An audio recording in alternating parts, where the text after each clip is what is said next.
Everyone, आप सभी को मेरी तरफ से नमस्कार और आप सभी का स्वागत है हमारे channel let's crack judiciary with Unacademy पर। मेरा नाम है अपूर्वा वत्स और मैं हूं आप सभी की जुडिशरी मेंटोर और आपके लिए लेकर आती हूं डेली लीगल अपडेट्स कि क्या रहा हाई कोर्ट में, क्या रहा सुप्रीम कोर्ट के जजमेंट्स, जो आप तक जिसकी इन्फॉर्मेशन आप तक पहुंचना है बहुत ज़रूरी। तो आज का जो ये मुद्दा है ये काफ़ी ज़्यादा अहम है, जहां पर डाउरी डेथ को लेकर कोर्ट ने एक बड़ा ही फैसला लिया है। देखिए, डाउरी डेथ एक ऐसा क्लॉज है जहां पर यदि कोई भी व्यक्ति दहेज की मांग करता है और उसकी वजह से एक प्रिजम्पशन भी है और एक बहुत ही कड़ा कानून भी है कि जहां पर महिला की अगर हत्या हो जाती है तो उसे डाउरी डेथ माना जाता है। तो इस ये जो डाउरी डेथ का प्रोविजन है, क्या इसको इसके घर वाले यूज़ कर सकते हैं, या अगर किसी भी महिला का पति नहीं है तो क्या उसके जो रिलेटिव्स हैं, रिश्तेदार हैं, ससुराल वाले हैं, उसके लिए यूज़ किया जा सकता है। तो आज का जो ये केस है वो बहुत ज़्यादा अहम है और यदि आपको इस दहेज वाले जो कानून की डाउरी डेथ से रिलेटेड, डाउरी के कानून से रिलेटेड यदि आपको कोई भी यहाँ पर डाउट है तो आज के इस पूरे केस में आपको बहुत सारी चीज़ें नई मिलने वाली है इस पर्टिकुलर लॉ से रिलेटेड। तो इस पूरे सेशन को एक बार एंड तक ज़रूर देखिएगा और इस वीडियो को शेयर भी कीजिएगा अपने सभी दोस्तों के साथ। तो दोस्तों, यहाँ पर एक कलकत्ता हाई कोर्ट का एक बहुत बड़ा अहम फैसला है।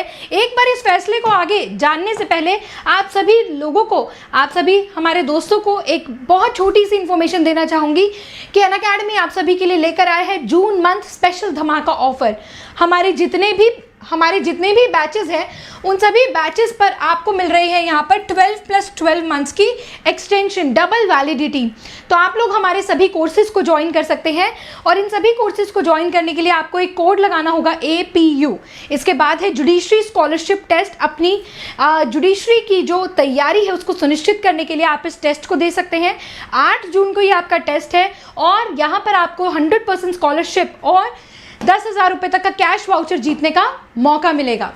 आइए तो चलते हैं हमारे आज के एक बहुत ही अहम केस के ऊपर। तो दोस्तों, 498A जहां पर क्रुएलिटी की बात होती है, घरेलू हिंसा की बात होती है, उस सेक्शन को वाइड करा है कलकत्ता हाई कोर्ट के द्वारा। एक केस ही इस तरीके का आया जहां पर कलकत्ता हाई कोर्ट ने यह कहा कि इस सेक्शन का मिसयूज करना बंद कर दीजिए। यदि कोई भी इस सेक्शन का मिसयूज करता है केवल किसी को हरास करने के लिए, तंग करने के लिए, तो ऐसा कानून में क्या नहीं होगा, आगे इसे कंटिन्यू नहीं किया जाएगा। Commission of suicide alone not enough to invoke the presumption under section 113A of Indian evidence act. अब ये जो पूरा मुद्दा है ये आपके 498A घरेलू हिंसा, यहाँ पर दहेज की जो मांग है, डाउरी डेथ और साथ ही साथ डेथ से रिलेटेड है। और यहाँ पर एक आपको एक प्रोविजन है, कानून के बारे में भी बताया जाएगा इस वीडियो में कि 113A का जो एविडेंस एक्ट है वो क्या बात करता है और किस तरीके से इस 498 को, डाउरी डेथ 304, 302 को यहाँ पर क्या करता है, सपोर्ट करता है। तो आइए सबसे पहले हम लोग जानते हैं कि एक केस लॉ क्या है। So, in a significant ruling, the Calcutta High Court has highlighted the rampant misuse of Section 498 of Indian Penal Code and clarified the mere commission of suicide by a married woman insufficient to invoke the presumption of abetment under Section 113A of Indian Evidence Act। तो यहाँ पर यही कहा गया Calcutta high court के द्वारा कि बहुत ही बेहतर, मतलब बहुत ही ज़्यादा यहाँ पर 498A को यूज़ किया जा रहा है, मिस यूज़ किया जा रहा है, गलत तरीके से यहाँ पर लोगों को फंसाया भी जा रहा है। तो यहाँ पर जो हमारे ऑनरेबल जस्टिस हैं, justice Ananya Bandopadhyay, in the case of Gautam Dev versus the state of West Bengal, ये केस है, इसमें क्या होता है आइए देखते हैं। थोड़ा सा बैकग्राउंड ऑफ द केस के बारे में जानते हैं। Just a second.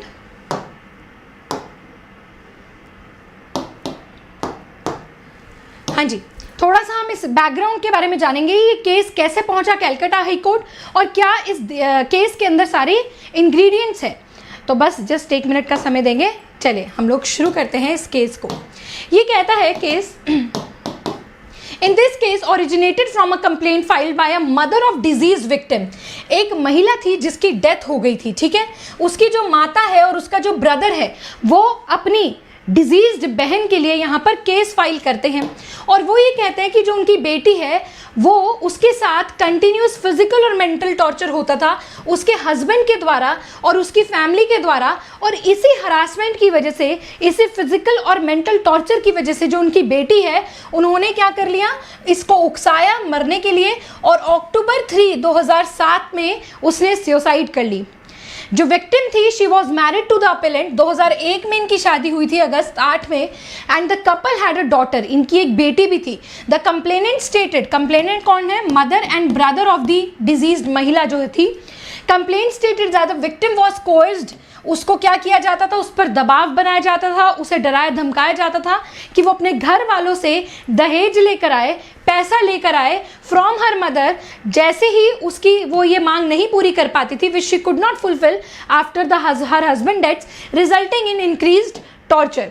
तो वो कहती है भाई मेरे जो उसकी मदर है, वो कहती है भाई मेरे हस्बैंड के बाद मैं उसको पैसा या उसकी डॉरी की डिमांड्स को पूरा नहीं कर पाती थी, और इसी वजह से उसके हस्बैंड ने और उसके रिलेटिव्स ने मिलकर मेरी बेटी को यहाँ पर जान से मार दिया दहेज के कारण। अब लीगल इश्यूज क्या क्या हैं इस केस के अंदर, आप समझ सकते हैं कि मैंने आपको ब्रीफ फैक्ट्स बता दिए। अब इस केस से यहाँ पर लीगल इश्यूज क्या निकले, कहते हैं the primary issue in this case, 3 यहाँ पर इश्यूज थे कि क्या यहाँ पर section 498A cruelty bye husband and his relatives apply होगा, 304B डाउरी डेथ इस पर अप्लाई होगा, क्योंकि दहेज की मांग करने से जो उसको फिजिकल और मेंटल टॉर्चर किया जाता था, उसे मरने के लिए उकसाया जाता था, तो इसी वजह से उनकी बेटी ने आत्महत्या यहाँ पर कर ली। एंड तीसरा, उसको यहाँ पर जो डेथ के लिए उकसाना था, अबेटमेंट देखेंगे यहाँ पर just a second, abetment of suicide of IPC, जिसमें हम लोग 113 इंडियन एविडेंस एक्ट को यूज करते हैं, presumption of death under section 113A of Indian evidence act which deals with abetment, कि भाई क्या किया, मेरी बेटी को उकसाया गया, और ये जो 113 है वो अबेटमेंट की उकसाया गया एक मैरिड वुमेन को 7 साल के अंदर मैरिज ड्यू टू क्रूएलिटी।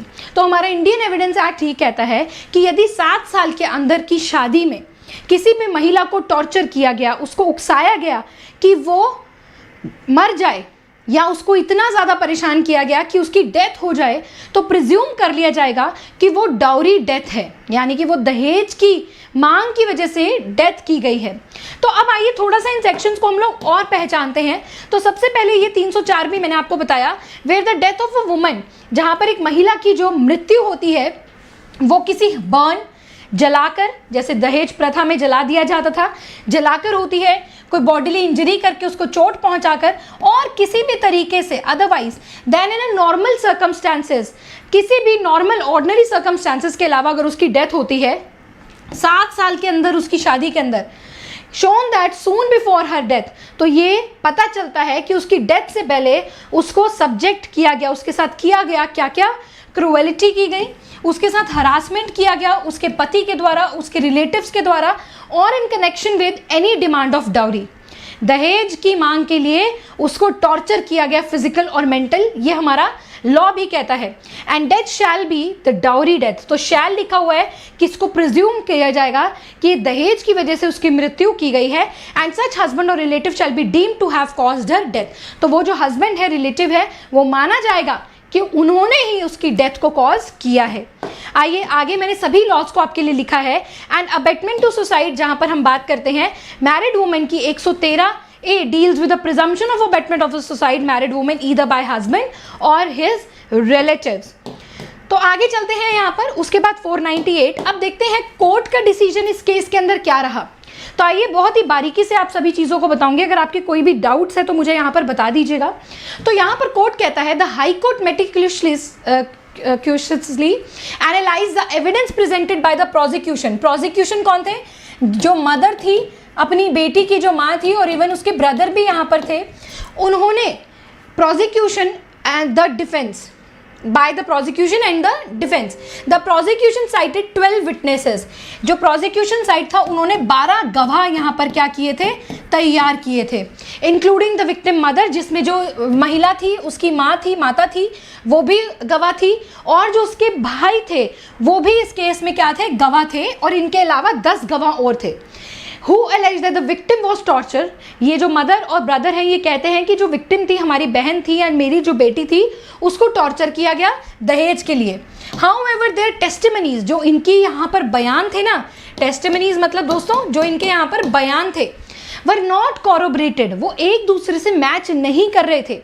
काफ़ी यहाँ पर क्या थी, डिस्पैरिटीज थी, अलग अलग वहाँ पर उनके बयान थे, एक साथ जुट नहीं थे, स्टोरी का कनेक्शन नहीं बन पा रहा था।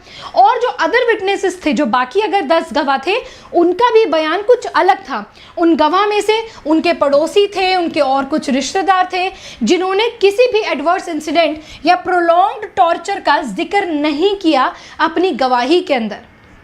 तो जब गवाही यहाँ पर क्या हुए, मैच नहीं हो पाए, जब गवाहों की स्टेटमेंट्स बहुत ही अलग थी, कोरैबोरेटेड नहीं थी, तो यहीं पर हमारी जो जस्टिस हैं वो कहती हैं कि अनन्या कहती हैं, जस्टिस अनन्या जी, कि noted that evidence of a mother and brother of the victim was not supported by other witnesses.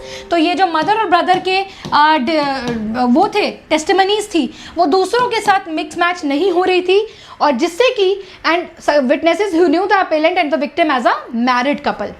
Court क्या कहता है अब आगे देखिए, कोर्ट कहता है none of them narrated any adverse incident from prolonged. इनमें से किसी ने भी ये नहीं कहा कि भाई उसके साथ कोई टॉर्चर हुआ है या उसके साथ किसी भी दहेज की यहाँ पर डिमांड मांग की गई है। And the mother and the brother of the victim stated कि उनकी जो ससुराल वालों की डिमांड थी ना दहेज के लिए, have been initiated after 1 year of the marriage without substantial evidence to that effect. तो किसी भी प्रकार का यहाँ पर क्या किया, किसी भी प्रकार का उन्होंने एविडेंस यहाँ पर नहीं दिया कि भाई उसके साथ किसी भी दहेज की मांग की गई थी उसके हस्बैंड और उसके रिलेटिव्स के द्वारा। इसके बाद the court emphasise the societal pressures. अब कोर्ट कहता है कि हर बार हमेशा ऐसा नहीं हो सकता कि यदि कोई भी सुसाइड यहाँ पर कर लेता है तो केवल दहेज की ही मांग है, कोई फिजिकल मेंटल टॉर्चर ही है। कई बार क्या होता है, कोई सोसाइटल प्रेशर भी होता है, कोई पर्सनल सेंसिटिविटीज़ भी होती है, एंड अदर इनटेंजिबल इमोशंस होते हैं जो एक व्यक्तिगत को क्या करते हैं, वेरी करते हैं, चेंज करते हैं, उनके ऊपर वो लागू होते हैं। टैंजिबल इमोशंस को drive a person to commit suicide and these factors must be considered before the attributing criminal liability. तो कोर्ट कहता है कि एक बार उस इंसान के व्यक्तिगत के बारे में ये एक बार जानना ज़रूरी है पहले ऐसे इल्ज़ाम लगा के। And the judgment is stated, और लास्ट में जजमेंट क्या कहती है, कोर्ट का फैसला यहाँ पर क्या आता है, ये देखिए, there can be several reason, बहुत सारे यहाँ पर वजह हो सकती हैं कि एक पर्सन को इम्पल्स कर दे, मतलब उस स्टेज पर ले जाए कि वो सुसाइड कमिट कर ले, चाहे वो सोसाइटल प्रेशर हो, सेंसिटिवनेस हो, इनटॉलरेंस हो, इम्पेशेंस हो, लैक ऑफ लॉजिकल रीजनिंग हो, अंडरस्टैंडिंग मोमेंट्री हो। तो एक इंसान के साथ ये सारी चीज़ें, इस मैच्योरिटी को भी एप्लीकेबल किया जाता है। एंड कोई एंगर हो, ठीक है, अवेरियस हो, जेलसी, ईगो, प्राइड हो, with the predominant normal reasoning of a human being will fall to prey in such vulnerability to recourse the extremities, life being inscrutable, ineffable। तो इसीलिए ऐसी भी बहुत सारी चीज़ें होती हैं कि जहाँ पर लाइफ इस तरीके से हो जाती है कि एक आदमी खुद अपनी ही, कहते हैं ना, उलझनों की वजह से इस तरीके के एक्ट को अटेम्प्ट कर लेता है। तो यहाँ पर कोर्ट ने आखिर में ये फैसला दिया। साथ ही साथ उन्होंने ये भी कहा कि आप लोगों को मैं हर चीज़ ना जजमेंट को और कानून को लिंक करके यहाँ पर बताती हूँ। तो देखिए, कोर्ट ने साथ साथ और क्या ऑब्जर्व किया इस केस के अंदर। आप लोगों के लिए सारी वीडियोस इतनी ज़्यादा महत्वपूर्ण होती है कि आप लोग सारी चीज़ें यहाँ पर समझ सकते हैं। कोर्ट कहता है कि the court meant several critical observation regarding the misuse. Court कहता है कि यार देखो, ये जो 498 है ना, इसको ज़्यादातर मिसयूज यहाँ पर किया जा रहा है। वो कहते हैं IPC and the presumption under section 10113A of Indian evidence. पहली बात, कोर्ट ये एक्नॉलेज करता है कि जितने ये केसेस बढ़ रहे हैं ना, कि रिश्तेदारों के ऊपर, हस्बैंड्स के ऊपर, इन द मैट्रिमोनियल डिस्प्यूट कोई भी सब्सटेंशियल एविडेंस नहीं होता। भाई अगर आपके साथ क्रुएलिटी की गई है, आपके साथ कोई घरेलू हिंसा किया गया है, तो इसका कोई एक एविडेंस तो होना चाहिए ना। कोई सब्सटेंशियल एविडेंस नहीं होता, और यहीं से पता चलता है कि इस पूरे कानून का मिसयूज किया जा रहा है, कोर्ट कहता है। नेक्स्ट कोर्ट कहता है, ये जो प्रिजम्पशन करते हैं हम 113A के अंदर, वो ये कहते हैं कि कोर्ट ने ये भी क्लैरिफाई किया हुआ है कि जो प्रिजम्पशन है ना, कि उसको सुसाइड करने के लिए, जान देने के लिए उसको अबेट उकसाया गया है 113A में, वो मैंडेटरी नहीं है कि वो हर जगह अप्लाई होगा। ये परमिसिव है, and it requires the proof of cruelty. इसके लिए आपको प्रूफ चाहिए क्रूएलिटी के, कि क्रूएलिटी की है उसके हस्बैंड ने या उसके किसी रिश्तेदार ने। And the court must consider all circumstances before drawing such presumption. और कोर्ट कहता है कि किसी भी कोर्ट को इस प्रिजम्पशंस को बनाने से पहले इन सारी चीज़ों को मद्देनज़र रखना चाहिए। आखिरी बात कोर्ट कहता है स्पेसिफिक एविडेंस होना बहुत ज़्यादा ज़रूरी है। कोर्ट हाईलाइट करता है इस बात को, अगर आपको क्रूएलिटी, हरासमेंट के ऑफेंसेस को एस्टैब्लिश करना है, बनाना है, तो अंडर सेक्शन 498 और 304 बी और 306 ऑफ आईपीसी, तो आप जनरल रिमार्क्स देकर या फिर अपनी पिटिशंस के अंदर, कंप्लेंट्स के अंदर सिर्फ कह देने से काम नहीं चलेगा, आपको उसके लिए सब्सटेंशियल एविडेंस की ज़रूरत होगी। And the Calcutta high court allowed the appeal. ये जो हस्बैंड है, उसके रिलेटिव्स हैं, वो अपील पर जाते हैं कैलकाटा हाई कोर्ट पे कि उसकी जो कन्विक्शन है, यानी कि जो हस्बैंड को कन्विक्ट कर दिया था निचली कोर्ट ने, उसको सेट असाइड किया जाए of under section 498, 304 B and 306 IPC के अंदर। तो आप देखिए, अगर इस तरीके के कानूनों का मिसयूज़ भी किया जाता है तो ऐसा नहीं है कि कोर्ट बहुत ज़्यादा, कोर्ट बाइज्ड नहीं है, इवन लॉज भी बाइज्ड नहीं है। लॉज अग्रीव्ड और विक्टिम्स के लिए बनाया गया था। तो आप सभी से मेरा यही कहना है कि इन लॉज को बहुत वाइजली यूज़ किया कीजिए, बहुत सच्चाई के साथ इन्हें यूज़ किया कीजिए। सच्चाई कहते हैं ना कि सच्चाई परेशान ज़रूर हो सकती है लेकिन पराजित नहीं हो सकती। तो सच्चाई होना बहुत ज़्यादा ज़रूरी है आपकी विजय के लिए। तो इसीलिए इन सभी चीज़ों को आप मद्देनज़र रख सकते हैं और इसी तरह की वीडियोज़ के लिए आप हमारे चैनल को भी सब्सक्राइब कर सकते हैं। और यदि आप ऑल इंडिया बार 19 की तैयारी कर रहे हैं और एक बार में पूरे देश भर में प्रैक्टिस करना चाहते हैं इस एग्ज़ाम को क्रैक करके, तो आप जुड़ सकते हैं मेरे बैरिस्टर बैच के साथ। इसमें टोटल 25 सब्जेक्ट्स में आप लोगों को पढ़ाऊंगी, सभी case laws, maxims, PYQs and expected questions कराऊंगी। और ये बैच आपको मिल रहा है एक बहुत ही अच्छे डिस्काउंट ऑफर पर। आप ये कोड यूज़ कर सकते हैं APU। इस बैच का लिंक आपको डिस्क्रिप्शन बॉक्स में मिल जाएगा। Just click the link and उसके बाद आप अपने फ़ोन नंबर डाल के लॉगिन कीजिए और APU कोड डालकर आप डिस्काउंट लेकर इस बैच को आप लोग ले सकते हैं। इसके बाद आप सभी के लिए लीगल अपडेट्स में लेकर आती हूँ, बहुत इंपॉर्टेंट जेनरिक्स लेकर आती हूँ, तो आप लोग इस चैनल को सब्सक्राइब कर लीजिए। इसी के साथ मैं मिलती हूँ आप सभी को अपनी अगली वीडियो में, अगली लीगल अपडेट में। तब तक के लिए आप सभी को जय हिंद।